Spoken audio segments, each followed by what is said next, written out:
కొన్ని విషయాలు చెప్పుకుంటే చెడ్డోళ్ళం అయిపోతాం. అలాగని చెప్పుకోకపోతే కడుపంతా ఖరాబే. ప్రగతిశీల ఐక్య కూటమోళ్ళు యూపీఏ చాప కింద తేళ్లుగా మారి గుట్టు చప్పుడవ్వకుండా పాల్పడుతున్న అఘాయిత్యాల గురించి దేశమంతా కోడై కూస్తోంది. ఒకవైపు గెలిపే మా లక్ష్యమంటూ సాగిపోతున్న యూపీఏ పోరాట పటిమ తెగ కంపరమెత్తిస్తున్నా, ఇంకోవైపు మాత్రం ఆ నక్కజాతి నాయకుల్ని ఎందుకు క్షమించాలన్న కసి కోపం పెరిగిపోతోంది.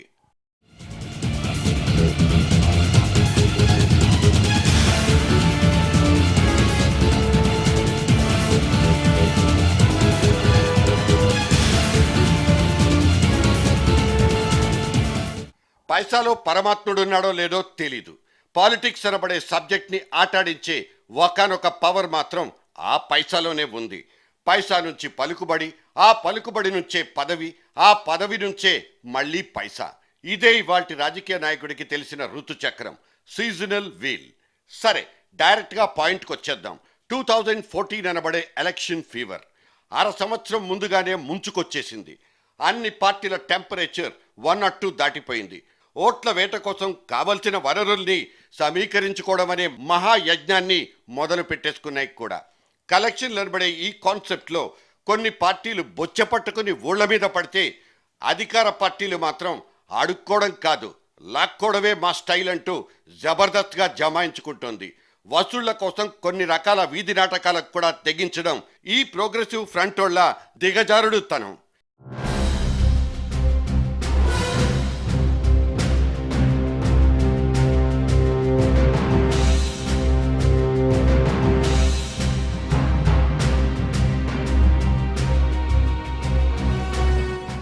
ఎన్నికల కుంభమేళ 5 ఏళ్లకోసారి తయారైపోయే ఈ జాతరప్పుడు ఎలక్షన్ల కమిషనర్లకు, పొలిటికల్ లీడర్లకు మహా అయితే ఆ పోలింగ్ తారీఖప్పుడు ఈ ఏక్ దిన్ కా సుల్తాన్కి క్షణం గ్యాప్ ఉండదు, నిమిషం తీరికుండదు. కానీ విచిత్రం ఏంటంటే వీళ్ళందరికీ అతీతంగా యమ బిజీగా మారిపోయింది. ఓవర్ టైం చేసుకోవాల్సినంత కర్మ పట్టింది ఈ సిబిఐ డిపార్ట్మెంట్ వాళ్ళకి మాత్రమే. సార్వత్రిక ఎన్నికలంటూ ఆ టముకు ఒక్కసారి మోగ్గానే ఇక్కడ సిబిఐ వాళ్ళకు కూడా డ్యూటీ చార్ట్ మారిపోయింది.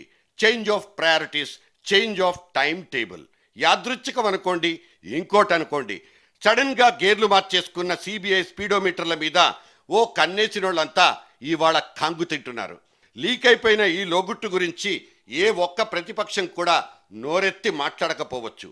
రేపో మాపో ఈ సిబిఐతో మనకు పని పడొచ్చన్న ముందు చూపే వాళ్ళ కళ్లకు గంతలు కట్టేసిందని మనం సరిపెట్టుకుందాం. ఇంతకీ ఏమిటా రట్టైన యూపీఐ ఇంటి గుట్టు?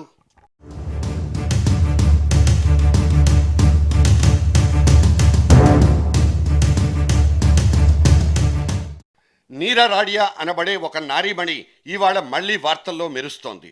అటు పరిపాలనా వ్యవస్థకు, ఇటు కార్పొరేట్ శక్తులకు మధ్యన నిలబడి కావలసిన పనుల్ని చక్కబెట్టడం అనేది ఈమె వెలగబెడుతున్న ప్రత్యేక తరహా ఉద్యోగం.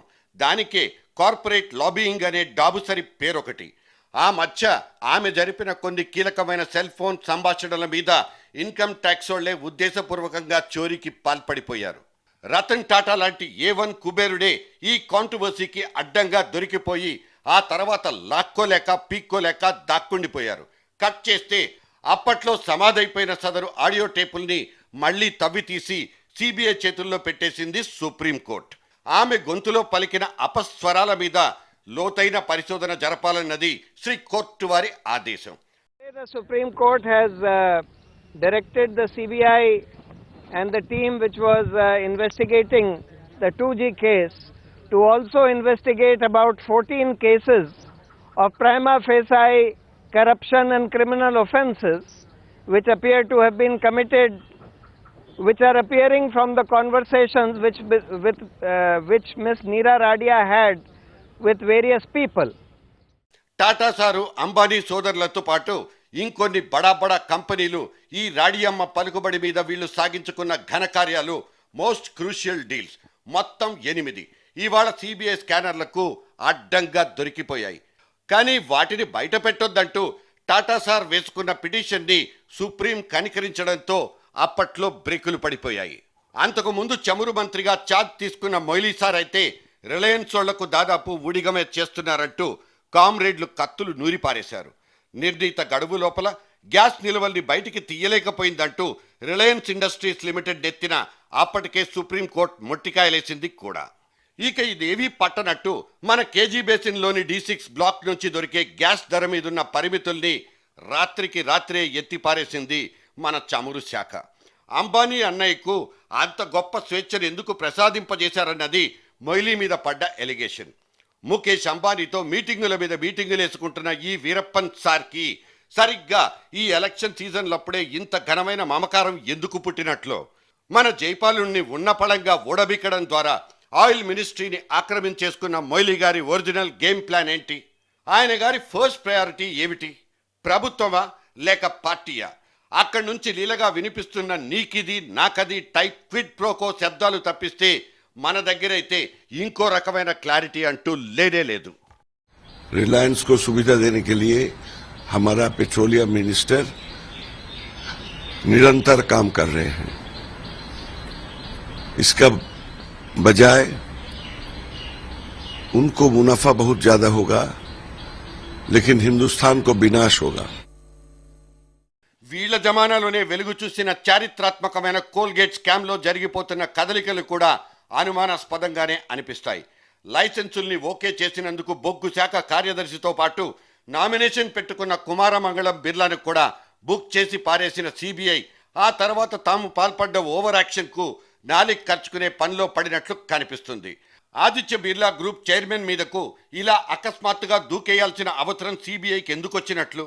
మొన్న రిలయన్స్, నిన్న టాటా, ఇవాళ బిర్లా, ఇలా వరుసపెట్టి ఏనుగు కుంభస్థలాల్ని గురిచూసి కొట్టేస్తున్న సిబిఐ దూకుడుని ఏమని అర్థం చేసుకోవాలి? దాని వెనక విద్రోహక శక్తులేవి లేవంటే ఏ రకంగా విశ్వసించడం? సిబిఐ లాంటి బ్రహ్మాస్త్రాల్ని బయటికి తీయడం, నయాన్నో భయాన్నో కార్పొరేట్ శక్తుల్ని తమ దారికి తెచ్చుకోవడం, ఇదే గ్యాప్లో పార్టీ ఖజానాకి ఎంతో కొంత సొమ్మును బట్వాడా చేయించుకోవడం, ఇవాల్టి ఫెడరల్ రూలింగ్ పార్టీ వ్యూహాత్మక శైలి సరిగ్గా ఇదేనంటూ ఇక్కడ తీవ్రమైన విమర్శలు నమోదైపోతున్నాయి.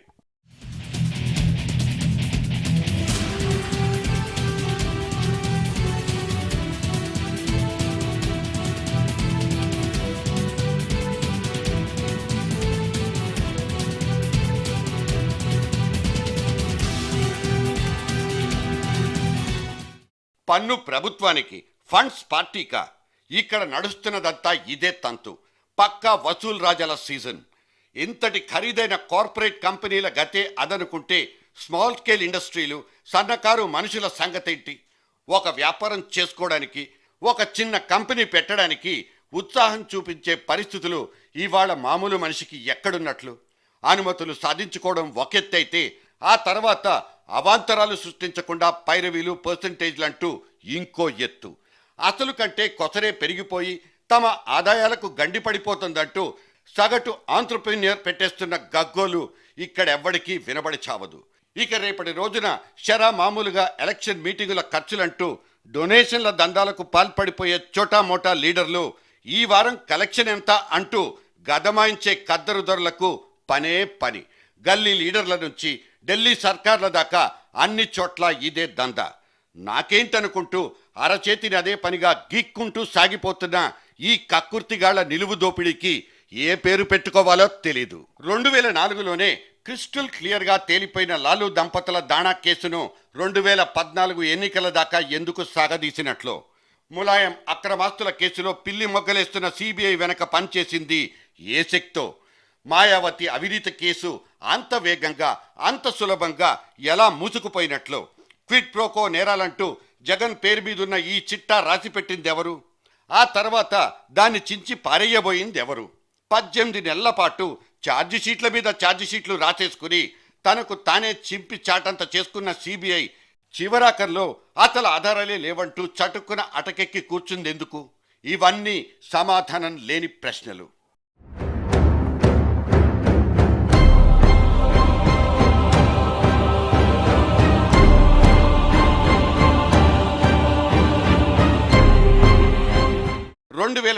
మే నెలతో మొదలు పెడితే దాదాపుగా 112 నెలలుగా కుంభకోణాల పునాదుల మీదే నడిచిపోతున్న మన యూపీఏ ప్రభుత్వానికి వెన్ను దన్ను ఏదంటే ఈ 9.5 ఏళ్ల కాలంలో సిబిఐ తీసుకున్న యూటర్న్ లిన్నన్న లెక్కే దీటైన జవాబు. April 1 all fools day. ఇదే సిబిఐ పుట్టినరోజుకు కూడా. ఈ సంవత్సరమే గోల్డెన్ జూబ్లీ కూడా చేసేసుకుంది. అసలు అవినీతి అనేది జరిగిందా లేదా తెలియక మనబోటి మామూలుడు జుట్టు పిక్కుని చావాల్సిందే తప్ప ఈ సిబిఐ నిగ్గు తేల్చిన నికార్సైన కుంభకోణం అంటూ ఏదీ దాని చరిత్రలో లేనే లేదు.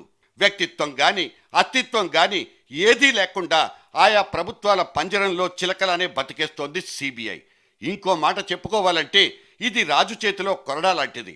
రాజకీయ ప్రత్యర్థుల మీద ఉసిగొల్పడానికి, కార్పొరేట్ కంపెనీల్ని కాళ్ల బేరానికి తెచ్చుకోవడానికి ఇంతకు మించి ఈ సెంట్రల్ ఇన్వెస్టిగేటర్లతో ఇంకో ప్రయోజనం అంటూ ఏదీ లేదన్నది ఏలినవాడికున్న ఎవర్ గ్రీన్ క్లారిటీ.